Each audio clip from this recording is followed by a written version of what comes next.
Tere! Kõigile varastele ärkajatele on siis jälle füüsikaminutite aeg ehk siis teadusminutite aeg.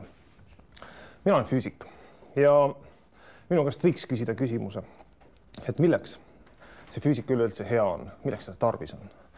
Ja õnneks on sellele küsimusele ka mitmesuguseid vastuseid ja täna mainin neist kahte. Esiteks, füüsikud teavad, kuidas asjad töötavad. Ja on ka teine asi, et füüsikud näevad asju, mida ehk tavainimene ei näe. Näiteks siin laua peal. Meil on siin svamm, 3 traati, 2 seibi, 1 magnet. Aga füüsiku treeninud pilk näeb selle laua peal elektrimootorit. Küsite, kuidas? Näitan teile. Kõigepealt, igasuguse mootori sees peaks olema üks ringikäiv osa. Ringikäiva osa me teeme sellest traaditükist. Keerame siia ligikaudu 7 ringitraati. Siis teeme siia pisukese sõlme, et see asi kenasti koos püsiks.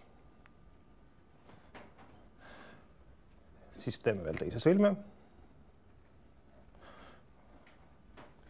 Ja kokku saame me umbes sellise vidina, mis on juba palju paremate pöörlemisomadustega kui mis iganes tükk traati. Nii, edasi me teeme elektrimootorit. Elektrimootor on selline mootor, kus sees käib elekter. Nagu õige hästi aru saavad, see traat siin ei ole päris traat, ehk siis päris tavaline traat, vaid see traat on trafotraat, mis tähendab seda, et siin peal on üks selline isoleeriv kiht, mis teeb, mille ülesandeks on vaadata, et elekter ei läheks mitte valesse kohta, vaid ikka sinna, kuhu meie tema saadame. Nii, me kraapime seda natukene maha. Elektril on võimalus mõnest kohast läbi minna. Nüüd saime sellise tüki. Vot, see tükk käib päris hästi juba ringi 2 näpu vahel. Näpu vahel on mootorit halb hoida, ära tüütab. Selleks, et mootor kuskil peal ringi saaks käia, teeme me sellele mootorile aluse.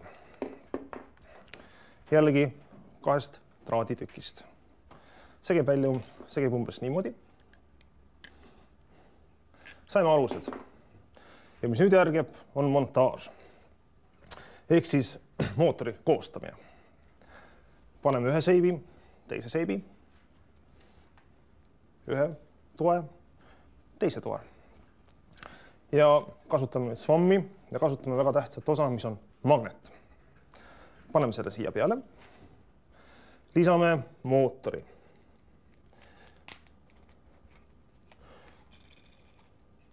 Nii.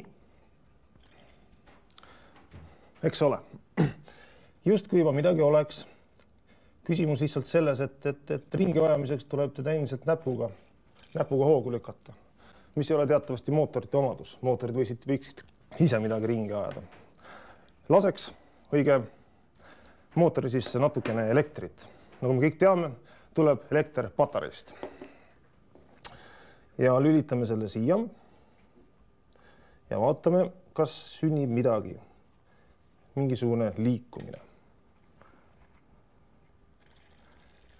Nii, seda nimetatakse elektrimootoriks, mille me oleme kõigi Murphy seaduste kiuste siia püsti pannud ja ka tööle saanud. Nüüd, kui te küsite, et kuidas see värk töötab, siis see töö põhimõte on see, mida õpetatakse koolis. Aga kõige lühemalt öeldes on kõikidel sellistel traadist silmustel selline loomupärane soov ennast magnetväljas pöörata kuidagi seda pidi, mis ta arvab, et on õige. Ja siin traadis on vool sees, sest me lülitame siia patarei. Ja miks ta päris ringi käib, mitte lihtsalt ei keera ennast nagu näiteks magnetnõel, on lihtsalt sellepärast, et me tegime väga targasti isolatsiooni eemaldust kääride abil.